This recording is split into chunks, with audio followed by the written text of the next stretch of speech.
Vous êtes-vous déjà imaginé vous promener au bord d'un lac qui, au lieu de refléter le ciel bleu, vous renvoie un rose intense ou un vert émeraude? Ce ne sont pas des mirages, il existe de tels lacs sur notre planète. Incroyable! J'ai toujours pensé aux lacs comme des étendues d'eau bleue, grise, au plus, vert foncé. Qu'est-ce qui provoque ces colorations si étranges et fascinantes? C'est là que réside la magie. Il ne s'agit pas d'un phénomène surnaturel, mais d'une interaction complexe de facteurs biologiques, chimiques et géologiques. La clé réside dans les micro-organismes, les sels et les minéraux dissous dans l'eau. Par exemple, de nombreux lacs roses doivent leur couleur à la présence d'algues du genre du Naliella salina, qui produisent du bêta-carotène, un pigment rouge. Donc, ce n'est pas de la pollution ou quelque chose comme ça. Parce que la première image qui me vient à l'esprit quand je pense à des couleurs bizarres dans l'eau, c'est la pollution industrielle. Dans la plupart des cas, non. Bien que la pollution puisse altérer la couleur des lacs, ces phénomènes naturels sont différents. En fait, la plupart de ces lacs étranges sont des environnements extrêmes, avec de fortes concentrations de sels ou d'autres minéraux où la vie normale ne pourrait pas prospérer, mais ces micro-organismes spécialisés le font. Imaginez un écosystème totalement adapté à des conditions qui seraient mortelles pour nous. Waouh! Pourriez-vous me donner quelques exemples de pays où se trouvent ces lacs aux couleurs si frappantes? Bien sûr, l'Australie est célèbre pour plusieurs lacs roses, comme le lac Elie et le lac Spencer. Le Sénégal abrite le lac Redba, également rose. En Bolivie, nous avons la Laguna Colorada qui présente des tons rougeâtres et blancs en raison des sédiments et des algues. Et au Canada, le lac Spotted, avec ses cercles de couleurs caractéristiques, est célèbre pour sa forte concentration de minéraux. Vous parlez de cercles de couleurs. Comment ça marche? On dirait presque un art abstrait créé par la nature. Le lac Spotted, au Canada, est particulièrement intéressant. Pendant l'été, une grande partie de l'eau s'évapore, laissant derrière elle des dépôts minéraux concentrés qui forment ces cercles. Chaque cercle a une composition minérale différente, ce qui leur donne des couleurs différentes, jaune, vert, bleu, voire blanc. Les autochtones Okanagan considèrent ce lac comme sacré et médicinal. C'est fascinant. Chaque lac semble avoir sa propre histoire et ses propres caractéristiques. Quels autres facteurs influencent la coloration de ces lacs, outre les algues et les minéraux? La profondeur du lac, l'incidence de la lumière solaire, la température de l'eau et la présence de certaines bactéries jouent également un rôle important. Par exemple, la Laguna Verde en Bolivie doit sa couleur à la forte concentration de magnésium, d'arsenic et d'autres minéraux volcaniques combinés au rayonnement solaire. Et que dire des lacs de couleur vert vif? Qu'est-ce qui les cause? Les lacs de couleur vert vif sont souvent associés à la présence de fortes concentrations de carbonate de calcium, qui réfléchit la lumière d'une manière particulière. Des cyanobactéries, qui sont des bactéries photosynthétiques produisant des pigments verts, peuvent également intervenir. L'eau glaciaire, chargée de fines particules de roches broyées, peut créer des teintes turquoises ou vert laiteux en réfléchissant la lumière solaire. Existe-t-il des risques pour la santé à s'approcher ou à nager dans ces lacs aux couleurs étranges? Cela dépend du lac. Certains sont relativement sûrs, tandis que d'autres peuvent contenir de fortes concentrations de substances toxiques. Par exemple, Laguna Colorada en Bolivie a des concentrations élevées de bore, ce qui la rend impropre à la baignade. Il est essentiel de se renseigner et de suivre les recommandations des autorités locales avant de s'approcher de ces lieux. Tous les paysages magnifiques ne sont pas sûrs. C'est tout à fait logique. La beauté peut être trompeuse. Et quel est l'impact du changement climatique sur ces écosystèmes si particuliers? Le changement climatique représente une menace importante. L'augmentation des températures peut altérer la composition chimique et biologique des lacs, affectant la prolifération des micro-organismes et par conséquent leur couleur. La sécheresse peut réduire le volume d'eau, augmentant la concentration de sels et de minéraux, ce qui pourrait entraîner la disparition de certains de ces écosystèmes uniques.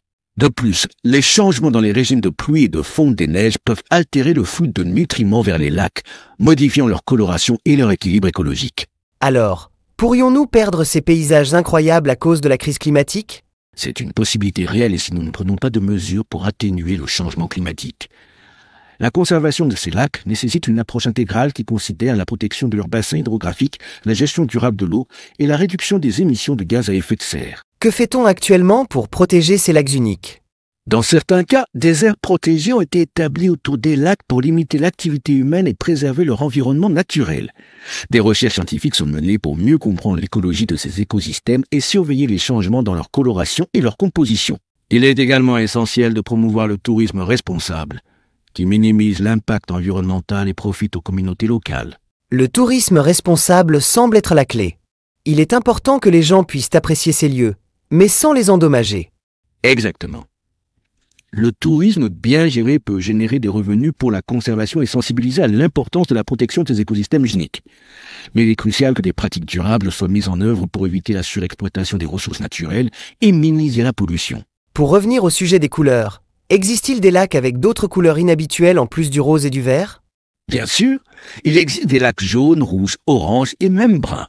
Le lac Natron en Tanzanie, par exemple, est connu pour ses teintes rougeâtres dues à la forte concentration de natron, un minéral principalement composé de carbonate de sodium. L'eau peut atteindre un pH extrêmement élevé, proche de 10,5, ce qui est en fait un environnement hostile pour la plupart des animaux, mais idéal pour certaines bactéries alcalines qui donnent au lac sa couleur caractéristique. Un pH de 10,5, c'est énorme, n'est-ce pas?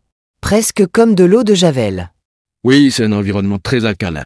En fait, le nom natron vient du natron, un minéral que les anciens Égyptiens utilisaient pour la momification. L'eau du lac peut devenir tellement saturée en sel qu'elle calcifie les animaux qui y meurent, les préservant de manière presque parfaite. Quelle horreur et quelle fascination à la fois. La nature ne cesse de nous surprendre.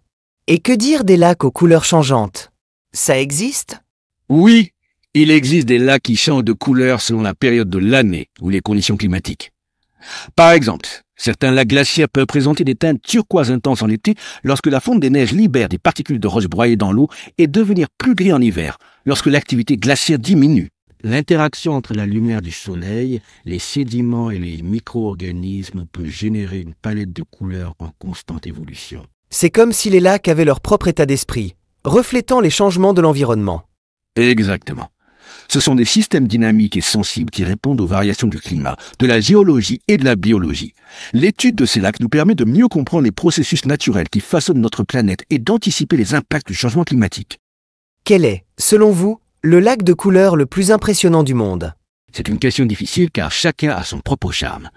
Personnellement, je suis fasciné par le lac Ilié en Australie, avec sa couleur rose chewing-gum si intense et persistante. Le voir depuis le ciel est une expérience surréaliste. Mais la Laguna Colorada en Bolivie, avec ses flamants roses et ses montagnes enneigées en arrière-plan, est également un spectacle impressionnant. Je suis d'accord avec vous. Le lac Ilié est un classique, mais la Laguna Colorada a un paysage qui la rend unique. Quel conseil donneriez-vous à quelqu'un qui souhaite visiter l'un de ces étranges lacs colorés? Tout d'abord, se renseigner à fond sur le lac et ses caractéristiques. Deuxièmement, se renseigner sur les réglementations locales et les recommandations de sécurité. Troisièmement, engager des guides locaux qui connaissent la région et peuvent fournir des informations précieuses. Et quatrièmement, voyager de manière responsable en minimisant l'impact environnemental et en respectant la culture locale. Excellent conseil. La planification et le respect sont essentiels pour profiter de ces lieux sans les endommager. Pensez-vous que nous découvrirons d'autres lacs aux couleurs étranges sur notre planète à l'avenir? C'est très probable. Il reste encore de nombreuses régions inexplorées dans le monde, en particulier dans les zones reculées et difficiles d'accès. De plus, les progrès de la technologie de détection à distance, tels que les satellites et les drones, nous permettent d'identifier des lacs et d'autres plans d'eau présentant des caractéristiques inhabituelles qui passaient auparavant inaperçues. Qui sait quelle surprise l'avenir nous réserve? C'est excitant de penser aux merveilles qui restent à découvrir. Ces lacs aux couleurs étranges témoignent de la diversité et de la beauté de notre planète, et nous rappellent l'importance de protéger et de conserver ces écosystèmes uniques pour les générations futures. Sans aucun doute.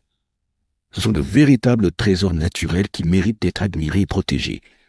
N'est-ce pas? Absolument. Et je pense que nous avons assez bien couvert le sujet, des causes des couleurs au pays où ils se trouvent et aux risques auxquels ils sont confrontés. C'est exact. J'espère que nos auditeurs ont apprécié ce voyage à travers les lacs colorés les plus étranges du monde. Et qu'ils ont appris quelque chose de nouveau. Maintenant, nous voulons vous inviter à nous aider à continuer à explorer le monde. Si cette vidéo vous a plu, donnez-lui un j'aime pour que nous sachions que vous voulez plus de contenu comme celui-ci. Abonnez-vous à notre chaîne pour ne manquer aucune de nos futures explorations. Et laissez un commentaire nous disant quels autres lieux étranges du monde vous aimeriez que nous explorions. Partagez-le avec vos amis explorateurs.